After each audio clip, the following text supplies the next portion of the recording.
গণভোট কি তারা অতীতে করে নাই? গণভোটের জনকই তো বিএনপি। তাহলে গণভোট দিয়ে জিয়াউর রহমান সাহেব বৈধতা নিয়েছিলেন। গণভোটের মানে বোঝে না ওরা? নিশ্চয়ই বুঝে, কিন্তু করে না কেন? এইটার পিছনে আমার কাছে মনে হয় এমন কোথাও কোনো না কোনো ভাবে একটা নাকে খত ওনারা দিয়েছেন, যে নাকে খতটা 70% মানুষের মতামতের চাইতেও তাদের কাছে গুরুত্বপূর্ণ। এই গণভোটের প্রকাশ্য আরেকটা গোপন কথা কিছুটা হলেও ইঙ্গিতে বলে যায়, যখন ডেডলক হয়ে গেল যে বাস্তবায়ন প্রক্রিয়া কি হবে, কেউ কোনো রাস্তা বাইর করতে পারে না, তখন মিটিং বিরতি হলো। বিরতির পাশে একটা নিকোটিন খাওয়ার জায়গা ছিল। ওই জায়গার ভিতরে অনেকেই গিয়া বুদ্ধি বাইর করতে না পারে ওইটা খাওয়া শুরু করলেন। ওইটা খেতে খেতে কারো কারো মাথায় বুদ্ধি আসলো, না না পেয়ে গেছি, ইউরেকা ইউরেকা ইউরেকা পেয়ে গেছি। সেটা কি? চলেন আমরা সবাই মিলে গণভোটের লাইনে যাই, মানুষকে জিজ্ঞাসা করি। কারণ রাজনৈতিক দলের কিছু লোক মিলে এখানে আমরা প্রস্তাব করতেছি, মানুষকে তো জিজ্ঞাসা করি নাই। তখন অন্যরা বললে কথা তো ঠিক, মানুষকে তো জিজ্ঞাসা করা হয়নি, তো মানুষকে জিজ্ঞাসা করা কি হবে কিভাবে? গণভোট গণভোট গণভোট। যে এই কথা বললেন সে ভিতরে সকলেই একমত হয়ে গেল, গণভোট গণভোট গণভোট। প্রস্তাবকারী লোক মানুষ, প্রস্তাবকারী দল এখন বলছেন গণভোটের আদেশ মানতে তারা বাধ্য নন। হায় রে কপাল! তখন এই প্রশ্ন আসছিল যে এই প্রস্তাবকারী দল যে গণভোট, তখন আসছিল একজনের প্রশ্ন করছে হাত তুলে, আমার মনে হয় যদ্দূর মনে পড়ে, মানুষটার নাম আমি বলতে চাচ্ছি না এখানে, তিনিও রাষ্ট্র সংস্কার আন্দোলনের ওয়ান অফ দি গুরুত্বপূর্ণ লোক ছিলেন, সরকারের মন্ত্রী হয়েছেন। তিনি বললেন সংবিধানে তো গণভোট নাই। তখন প্রস্তাবকারী সদস্য আনসার দিল, গণভোট করা যাবে না এই মর্মে সংবিধানে কিছু আছে? সকলে কইল নাই নাই নাই নাই নাই। উনি খুশি হয়ে গেলেন। আমার এখন মনে হচ্ছে এই জন্য খুশি হন নাই যে জনগণকে জিজ্ঞাসা করবেন, এই জন্য খুশি হয়েছিলেন যে তার কথাটা সকলে মিলে গ্রহণ করেছে। তাই এখনো তাই দেখতে পাচ্ছি। দেখবেন কথার বাইরে গেলেই খেপে যায়। তো তখন ব্যাখ্যা দিয়েছে, ঠিক আছে গণভোট সংবিধানে নাই, গণভোট করা যাবে না এই মর্মে কি সংবিধানে কিছু আছে? সকলেই কইল নাই। বলে তাহলে চলেন আমরা এই রাস্তা হাঁটি, সবাই মিলে হাঁটি। এখন কিভাবে হবে? একটা আদেশ জারি করতে হবে। এই সেই আদেশ। এখন বলে ওই আদেশ বলে রাষ্ট্রপতি রাজহাঁসের ডিম পারছে। পরশুদিন শুনেন নাই আপনারা? সংসদে যে রাষ্ট্রপতিকে একটা অশ্বডিম্ব পারানো হয়েছে। রাষ্ট্রপতিকে উনি জিজ্ঞাসা করেছেন যে অশ্বডিম্ব কিভাবে পারলো? উনি বলছেন অশ্বডিম্ব পারে নাই, পারানো হয়েছে। এই যে অশ্বডিম্বটা পারানো হয়েছে, এই অশ্বডিম্ব বাচ্চায় রূপান্তরিত হয়েছে, তা দিছে, গণভোট হয়েছে, বাচ্চারা কিলবিল করতেছে। এখন ডিম্ব অস্বীকার করলে কি আর বাচ্চা অস্বীকার করা যাবে? ডিম না হয় আপনি অস্বীকার করলেন, বাচ্চা গণভোট তো হয়ে গেছে, বাচ্চা ফুটে গেছে না? গণভোট হয়ে যাওয়ার পরে 70% লোক এটার পক্ষে রায় দিয়ে দিছে। এর মানে কি? খালি বাচ্চা কিলবিল কিলবিল কিলবিল কিলবিল করতেছে। এই কিলবিল কিলবিল বাচ্চাটাকে এখন আপনি বলতেছেন এগুলো সব আন্ডা পর্যায়ে আছে। তো আরো আশ্চর্য বিষয়, একজন রাষ্ট্রপতিকে কালকে বলছিলাম, এমন কি রাষ্ট্রপতি যে রাষ্ট্রপতি অশ্বডিম্ব পারবে, এটা আবার আরেকজনকে বলে দেয়। কি আশ্চর্য রাষ্ট্রপতি এটা! এই জন্যই তো এনসিপির লোকেরা সবাই মিলে চাইছিল এইরকম রাজহাঁস যেন বাংলাদেশে না থাকে। কিন্তু রাজহাঁসও থেকে গেছে, ডিম্বও পারে গেছে, ডিম্বের ভিতর থেকে বাচ্চাও জন্ম নিছে। এখন আমরা ডিম্ব অস্বীকার করলে লাভ কি? সব 70% মানুষ মানে প্রায় 5 কোটি বাচ্চার জন্ম দিছে। এটা এখন থেকে সরা যাচ্ছে না। কি আশ্চর্যজনক বিষয় দেখেন। আমি এভাবে দেখি না। স্কিম 133টা অর্ডিন্যান্সের রিপোর্ট পাবলিশ হয়েছে গতকালকে রাতে। 133টা অর্ডিন্যান্স। সংস্কারের 2 ভাগ দেখেন। একটা হলো সাংবিধানিক সংস্কার, এখানে আছে 47টা।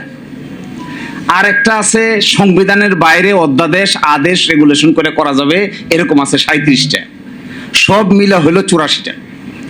এই 47টার ভিতরে একমত হয়েছে 30টা, বাকি থাকে 17টা। আর এখানে 37টার ভিতরে কাজ করতে গিয়া সরকার জারি করছে 133টা। এই অর্ডিন্যান্সের ভিতরে মেজর মেজর অর্ডিন্যান্সকে এখানে দেখেন বাদ করে দেওয়ার প্রস্তাব করছে। 1 নম্বর বাদ করে দেওয়ার প্রস্তাব করছে কি জানেন? গুম প্রতিরোধ ও প্রতিকার অধ্যাদেশ বাতিল, বাংলাদেশের মানবাধিকার কমিশন গঠন অধ্যাদেশ বাতিল, দুর্নীতি দমন কমিশন অধ্যাদেশ সংশোধন অধ্যাদেশ বাতিল, সুপ্রিম কোর্টের বিচার বিভাগীয় পৃথক সচিবালয় গঠন করার অধ্যাদেশ বাতিল, সুপ্রিম কোর্টের বিচারক নিয়োগ করার কমিশন অধ্যাদেশ বাতিল, ব্যাংক রেজলিউশন অধ্যাদেশ বাতিল। আছে কি? কোনটা আছে? এটা একটা অ্যাড আছে না টেলিভিশনে, দেখবেন ককরোচ দিয়ে না কি দিনে নকআউট, দেখছেন? এটা তেলাপোকা মারে, যে তেলাপোকা। আপনি আমাদের এখানে যে এরোসল আছে, যেখানে বেশি তেলাপোকা আছে এরোসল মারবেন, একটা এরোসল আর এক মারার পরে দেখবেন একটা তেলাপোকা আর একটা তেলাপোকার গলায় ধরে কান্দে। দুইটাই মৃত্যুপথ যাত্রী। একটা জিজ্ঞাসা করে আপনি কবে মরবেন, সে বলে আমি এখনই মরবো, আর একটা বলে আমার নিয়ে যায়। এইটা দেখে, এই প্রস্তাবগুলো দেখে আমার কাছে মনে হয়েছে জগতের মানুষ আমাদের দিকে তাকায় মনে করতেছে সরকারি দল বিরোধী দল সবই তো মরবে দেখি, এটা তো মরার বুদ্ধি। আচ্ছা বলেন, গুম প্রতিরোধ প্রতিকার অধ্যাদেশ বাতিল করার কি কারণ থাকতে পারে? একমাত্র ডিজিএফআই শাটারিং ছাড়া আমি তো আর কিছু দেখি না। ডিজিএফআই আপত্তি ছাড়া, এসবিএনএস এর আপত্তি ছাড়া এই আয়নাগর তৈরি করার মূল কারিগর ডিজিএফআই। এই ডিজিএফআই এর আপত্তি ছাড়া শহীদুল আলম ভাইকে নিয়ে দইরা মাইরিয়া পিটাইয়া কেন এই কথা বললো, কেন ওই কথা বললো না, কেন পক্ষে বিপক্ষে এই কথা বললো, অমুকের মতামত দিল, এই জন্য শহীদুল আলম ভাই কই ছিল আমরা সবাই জানি। তো তাদের আপত্তি ছাড়া গুম এবং খুন পাশ করার আপত্তি কি ভদ্রলোকের থাকতে পারে? তো গুম চাই আমরা? আমার তো মনে হয় না আপনারা কেউ গুমের পক্ষে। তো এটা কেন বাদ দিতে হবে? মানবাধিকার কমিশন অধ্যাদেশ কেন বাদ দিতে হবে? মানবাধিকার কমিশনের যিনি চেয়ারম্যান বলা হয়েছে তাকে যে অ্যাপয়েন্টমেন্ট দেওয়া হবে, এটা হবে একটা সার্চ কমিটির মাধ্যমে। প্রাইম মিনিস্টার চাইলেই নিয়োগ দিতে পারবে না, চাইলে বাদও দিতে পারবে না। বাদ দিতে গেলে একটা সুপ্রিম জুডিশিয়াল কাউন্সিলের সিস্টেম করে বাদ দিতে হবে। আবার মানবাধিকার কমিশনের চেয়ারম্যানকে পাওয়ার দেওয়া হচ্ছে, তারা সো মোটো তদন্ত করতে পারবে, ইভেন কোন আইন শৃঙ্খলা বাহিনীর লোকেরা যদি জড়িত থাকে তাকে অ্যারেস্ট করতে পারবে। এই অধ্যাদেশটা বাদ করার কি কারণ থাকতে পারে? তার মানে কি তদন্ত কেউ করবে না? পাশে দেখবেন কমেন্টে লিখছে বাদ দেওয়ার পিছনে মূল কারণ হলো, এটা পড়লে আপনারা সবাই গলাগলি করে হাসবেন, যেহেতু সরকারের সংবেদনশীল আইন শৃঙ্খলা বাহিনীর সদস্যরা এই অপরাধের সঙ্গে জড়িত থাকতে পারে, এই জন্য মানবাধিকার কমিশন আর গুম প্রতিরোধ অধ্যাদেশ বাতিল।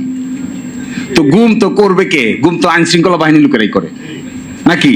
গুম যদি আইন শৃঙ্খলার বাহিনীর লোকেরা করে তার তদন্ত হইতে হবে না? আরেকটা ইন্টারেস্টিং, মানবাধিকার অধ্যাদেশের পিছনে কমেন্টে লিখছে যেহেতু এটা সরকারের কোন মন্ত্রণালয়ের অধীন নয়। আচ্ছা, মানবাধিকার কমিশন কি সরকারের মন্ত্রণালয়ের অধীন থাকার কথা? আশ্চর্য ব্যাপার, তো স্বাধীন, তো তদন্ত করবে স্বাধীনভাবে, নয় এজন্য বাতিল। দেখেন সুপ্রিম জুডিশিয়াল পৃথক বিচার বিভাগীয় সচিবালয়ের পাশে কমেন্ট লিখছে কি? পৃথক বিচার বিভাগীয় সচিবালয়ের পাশে কমেন্ট লিখছে যে সরকার ইচ্ছা পোষণ করলে এটা কার্যকর হবে। আচ্ছা, সরকার ইচ্ছা পোষণ করলে নিম্ন আদালতের ম্যাজিস্ট্রেটকে বদলি করা যাবে, সরকার ইচ্ছা পোষণ করলে পদোন্নতি দেওয়া যাবে, সরকার ইচ্ছা পোষণ করলে শৃঙ্খলা বিধি অ্যাপ্লাই করা যাবে, সরকার ইচ্ছা পোষণ করলে, সরকার ইচ্ছা পোষণ না করলে কি করবে? ইচ্ছা পোষণ না করলে রাত 2টার সময় আদালত বসে শহীদুল আলম ভাইকে অযথা রিমান্ডে নিয়ে পিটাইবে। ইচ্ছা প্রকাশ করছে না, রাজা ইচ্ছা প্রকাশ করছে না, তো হয়ে গেল। অসুবিধা কি? এর মানে কনক্লুশনটা আমি কেন বলতে চাচ্ছি, এর মানে হলো শুধু জুলাই সনদ না, এই সরকারের কর্মকাণ্ডের ভিতরে এন্টায়ারলি সংস্কার কর্মকাণ্ডের বিরোধিতা করে একটা শক্ত অবস্থান তারা নিয়েছেন। যখন ঐকমত্য কমিশন আলোচনা হয়েছিল তখন আর্গুমেন্ট ছিল যে আমরা কেন এটা করব, এক একজন এক একটা বলছে। সর্বসম্মতিক্রমে ব্যাখ্যা ছিল যে এটা এই জন্য করতে হবে কারণ ক্ষমতাটা এত সেন্ট্রালাইজ, এক ব্যক্তির হাতে এত ক্ষমতা, এইটা যদি বিভিন্ন ব্যক্তিবর্গের কাছে ডিস্ট্রিবিউট করে দেওয়া না হয়, তাহলে কোনোদিনই কোনো সরকারের পক্ষেই এত ক্ষমতার মালিক হয়ে স্বাধীনভাবে আইনসম্মতভাবে কাজ না করে ডিক্টেটোরিয়াল মেন্টালিটি ডেভেলপ করতে বাধ্য হবে। তখন বলা হলো তাহলে কি করা দরকার? রাষ্ট্রপতি এবং প্রধানমন্ত্রীর ভারসাম্য। তো রাষ্ট্রপতি প্রধানমন্ত্রীর ভারসাম্য করা হয়েছে এখানে। ভারসাম্য করা হয়েছে যতগুলো সাংবিধানিক প্রতিষ্ঠান আছে, যেমন ধরেন সাংবিধানিক প্রতিষ্ঠান কি? Supreme court, chief controller, auditor general, CEC, নির্বাচন কমিশন, ওদিকে আছে পিএসসি, পাবলিক সার্ভিস কমিশন। এগুলোর মধ্যে এমন একটা ক্ষমতা ডিস্ট্রিবিউশন থাকতে হবে যেন একটা আরেকটাকে নিয়ন্ত্রণ করতে না পারে। এই বিভক্তির অংশ হিসেবে যেগুলো অর্ডিন্যান্স দিয়ে করা দরকার ছিল, এগুলো 133 অর্ডিন্যান্স, আর যেগুলো অর্ডিন্যান্স দিয়ে করা সম্ভব হয় নাই, এটা হলো সংবিধান সংস্কার। সেই সংস্কারের জন্য একটা আদেশ দরকার ছিল। এই আদেশের নাম হলো জুলাই জাতীয় সনদ উইদিন ব্র্যাকেট সংবিধান সংস্কার আদেশ। এখন ওনারা বলছেন এটা অসাংবিধানিক। তাহলে কোনটা সাংবিধানিক? বিরাট প্রশ্ন। আমি কনক্লুশন ড্র করছি এটা, আমাদের জাতীয় জীবনের এই চরিত্রকে কিভাবে বিশ্লেষণ করা যাবে তা হয়তো ইতিহাসেই বিবেচনা করবে। কিন্তু আমার কাছে মনে হয় এই যে চোর পুলিশ খেলতে খেলতে যে 56 বছর পার করলাম, ঘুরে ফিরে কিন্তু আমরা জায়গাতেই থাকলাম। এখন যদি জুলাই অভ্যুত্থানের পরে আরো ড্রাস্টিক সামনের দিকে অগ্রসর করা না যায়, ধরেন এই সংস্কারগুলি কিছুই হইল না, কোথায় যাব আমরা? এক ব্যক্তি পাওয়ারফুল হবে। বলা হয়েছে এক ব্যক্তি 10 বছরের বেশি প্রাইম মিনিস্টার থাকতে পারবে না। যিনি দলের প্রধান হবেন তিনি সরকার প্রধান হবেন না। সাংবিধানিক প্রতিষ্ঠানগুলোতে সার্চ কমিটির মাধ্যমে আইন করে লোক নিয়োগ দেওয়ার ব্যবস্থা করা যাবে, হায়ার এবং ফায়ার করা যাবে না। এটা যারা চান না, কেয়ারটেকার গভর্নমেন্টের অধীনে নির্বাচন হবে 5 বছর পর পর, এই জিনিসটা যারা চাচ্ছেন না, তারা কি চাচ্ছেন? এটা যারা করতে চান না, তিনি কোথায় থাকতে চান? এখন আরেকটা ফান্ডামেন্টাল প্রশ্ন করি, আমি শেষ করে দিব। 70% মানুষ পক্ষে রায় দিয়েছে। আমরা বুঝি, আমাদের মতো এরকম সামান্য উকিলরা বুঝতেছি, যারা সরকার চালাচ্ছে তারা কি বুঝে না? গণভোট কি তারা অতীতে করে নাই? গণভোটের জনকই তো বিএনপি, আর বিএনপির জন্ম হলো মার্শাল ল। তাহলে গণভোট দিয়ে জিয়াউর রহমান সাহেব বৈধতা নিয়েছিলেন। এখন প্রশ্ন, ওরা যদি বোঝে গণভোট, আর একটা গণভোট কে করেছে? বেগম খালেদা জিয়া। এই দেশে হয়েছে গণভোট 3টা, এইটা নিয়ে 4টা, তার মধ্যে 2টার কল কাটিং আসছে হলো বিএনপি, এইটা হলো 3য়টা। গণভোটের মানে বোঝে না ওরা? নিশ্চয়ই বুঝে, কিন্তু করে না কেন? এইটার পিছনে আমার কাছে মনে হয় এমন কোথাও কোনো না কোনো ভাবে একটা নাকে খত ওনারা দিয়েছেন, যে নাকে খতটা 70% মানুষের মতামতের চাইতেও তাদের কাছে গুরুত্বপূর্ণ। অন্যথায় আমরা সাধারণ মানুষ বুঝি, সামান্য লেখাপড়া করেছি আমরা বুঝতেছি জনগণ কাকে বলে। এরা কি বুঝে না জনগণ কাকে বলে? এত জ্ঞানী বিজ্ঞ পার্লামেন্টারিয়ান নিশ্চয়ই বুঝে। এই জায়গায় দেখবেন পার্লামেন্টের ভিতরে গিয়ে হবস বলে, লক্স বলে এবং রুশুর কথা বলে, প্লাস বলে হলো সোশ্যাল কন্ট্রাক্ট থিওরির কথা বলে। তার মানে কি ওনারা বেশি লেখাপড়া জানেন? ওনারা হবসও জানেন, ওনারা লক্সও জানেন, ওনারা রুশোও জানেন, ওনারা কিভাবে জুলাই সনদকে ব্যাখ্যা করতে হবে এটাও জানেন, গণভোটকে কিভাবে ব্যাখ্যা করতে যাবে এটাও জানেন, জনগণের সার্বভৌম ক্ষমতা কিভাবে প্রকাশ হয় এটাও জানেন, নিশ্চয়ই সবকিছু জানেন। জানা সত্ত্বেও যখন একই কথা বলেন, তখন একটা সন্দেহের উদ্রেক হয়। এই সন্দেহটার নাম হলো নিশ্চয়ই ক্ষমতার প্রক্রিয়াটাকে কোনো না কোনোভাবে স্মুথ করার জন্য এমন কিছু জিনিসের কাছে দায়বদ্ধ আছেন, যে দায়বদ্ধতা বাংলাদেশের 18 কোটি মানুষের কল্যাণের চাইতেও অধিকতর তাদের জন্য কল্যাণকর। একই কথা বলে অর্থ হলো, দেখেন এই দেশে 72 সালের সংবিধান হয়ে যাওয়ার পরে এত কাটা ছেঁড়া, যার যখন যেভাবে পছন্দ হয়েছে সে সেভাবে এই কাজ করার চেষ্টা করেছে। তো এগুলো দেখে নিশ্চয়ই কেউ না কেউ হাসে। 18 কোটি মানুষ আমরা, আমাদেরকে হাস্যরসাত্মক বস্তু হিসেবে বিবেচনা করে আমার ধারণা বিদেশিরা। যে কয়দিন আগে না এরা মারামারি করলো, কয়দিন আগে না এরা সরকার তাড়াইলো, এখন আবার একই কথা বলে। যে আমার ধারণা স্টেক হোল্ডার যারা আছে এরা মনে হয় একজন আরেকজনের গলায় ধরে হাসে। স্টেক হোল্ডার্স আছে না, এটা বলবো আমি কেন হাসি, আমি হাসির পাত্র দেখেছি। তো আজকে যদি সংবিধানের মুখ থাকতো, এই সংবিধানটার যদি কোনো জবান থাকতো, আমার ধারণা সে বলতো যে আমারে নিয়ে আপনারা এত টানাটানি করেন না, আমি আপনাদের এই ঝামেলার ভিতরে নাই, আপনারা যা পারেন করেন। সালাউদ্দিন ভাইকেও বলতো, আসাদ ভাইকেও বলতো, সকলকেই বলতো দয়া করে আমাকে নিয়ে টানাটানি করে আমার ইজ্জত শরম আর নষ্ট করার দরকার নাই। আমি এটা স্পষ্ট করে দেখতে চাই। কখনো বলে সংবিধানের ভিতরে, কখনো বলে এক চুল পরিমাণ নড়বো না, কখনো বলে এর ভিতরে আছে। আরে সংবিধান তো জানে তার ভিতরে কি আছে আর কি নাই, ও তো জানে। আমাদের এক প্রধান বিচারপতি ছিল, উনি একদিন কোর্টে বলতেছে যে বিচার কার করতেছি, তো আমরা বলতেছি মাই লর্ড বিচার করতেছেন তো আসামির। তো উনি বলে না, আসামির বিচার না, বিচার হচ্ছে আসলে আমাদের। তো কি আশ্চর্যজনক, এটা কেমন কথা? কয় তাহলে শোনেন কেন আমি এই কথা বলি। আমার কেন বিচার হচ্ছে? যে লোকটা একজন মানুষকে হত্যা করেছে সে জানে হত্যা করেছে কি করে নাই। আমরা কাগজপত্র দেখে এখানে বিবেচনা করছি যে তিনি আসলে হত্যাকারী কিনা। এটা করতে গিয়ে যে হত্যাকারী না, মাঝে মাঝে তাকেও মৃত্যুদণ্ড দিয়ে দেই, আবার যে হত্যাকারী তাকেও মাঝে মাঝে খালাস দিয়ে দেই। তাহলে বিচারটা হচ্ছে কার? যে আসলে আসামি সে ভাবে আরে এগুলো তো সব পাগল, আমি তো মারছি, এরা দেখি আমার খালাস দিয়ে দিছে। আবার উল্টা যে করে নাই সে ভাবে আরে আমি তো মারি নাই, তো এরা এত প্রটোকল, এত গাড়ি, এত ঘোড়া, এত লেখাপড়া, এত জ্ঞান, কিন্তু আমাকে যে মৃত্যুদণ্ড দিয়ে দিল, এই আসামি কি এটা জানে না? তো তিনি বলতেন বিচার আসলে ওই আসামির হচ্ছে না, বিচার হচ্ছে আমি প্রধান বিচারপতির, আমি সঠিক লোককে সঠিক সাজা দিতে পারছি কিনা, এরকম কাঠগড়ার মধ্যে আমি নিজেই বসে আছি। তো আমাদের সংবিধান বেঁচে থাকলে বলতো মুখ খুলে, সালাউদ্দিন ভাই আমাকে আপনি অযথা যন্ত্রণা করিয়েন না। আমার এটাও খুব মনে হয়, একেবারে দাঁড়াইয়ে বলে ফেলতো কিন্তু স্পিকারের পিছু থেকে দাঁড়াইয়ে, যে মিস্টার আসাদুজ্জামান, আবার দৃষ্টি আকর্ষণ করতে পারতো, ইফ ই হ্যাড ভয়েস দৃষ্টি আকর্ষণ করতে পারতো, মিস্টার স্পিকার দয়া করে আপনারা এই মহান জাতীয় সংসদে আমাকে নিয়ে আলোচনা না করলে আমার ইজ্জতটা কিছুটা হলেও বেঁচে যায়। তো ওনাদের আলোচনার ধরন দেখে মনে হচ্ছে এই বেইজ্জতি করার একটা বুদ্ধি বাইর করছে।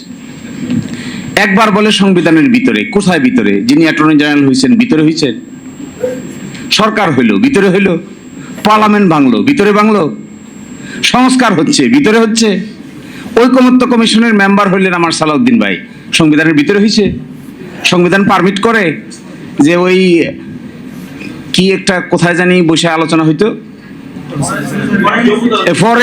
ফরেন সার্ভিস, এই অডিটোরিয়ামে বসে সব রাজনৈতিক দলের লোকেরা বসে আলোচনা করতেছে কিভাবে সংবিধান ভাঙা যায়।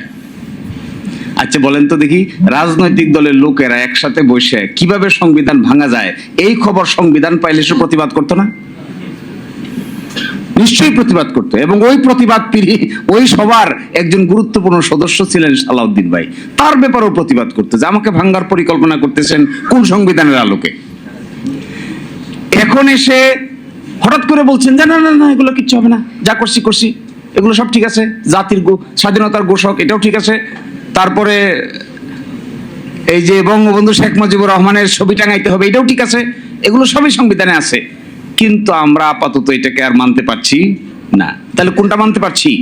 এখন এসে যে কথা বলছেন এগুলো এত সিলি, আমার কাছে খুব মনে হয় রাজনৈতিক দলের নেতাদের কথাবার্তার যখন উল্টাপাল্টা হয় তখন ওই জাতির ভাগ্যে খারাপ ছাড়া ভালো কিছু অপেক্ষা করে না। কমিটমেন্ট, আচ্ছা এই কথা কিভাবে বলে? আমি ছিলাম তো ঐকমত্য কমিশনে, আমাদের ভাইয়েরা অনেকেই ছিলেন। এই গণভোটের প্রস্তাবকারী হলো বিএনপি, এছাড়া আমি আর কিছু দেখি না। সবাই ভালো থাকবেন, আল্লাহ হাফেজ। অসংখ্য ধন্যবাদ জানাচ্ছি আজকের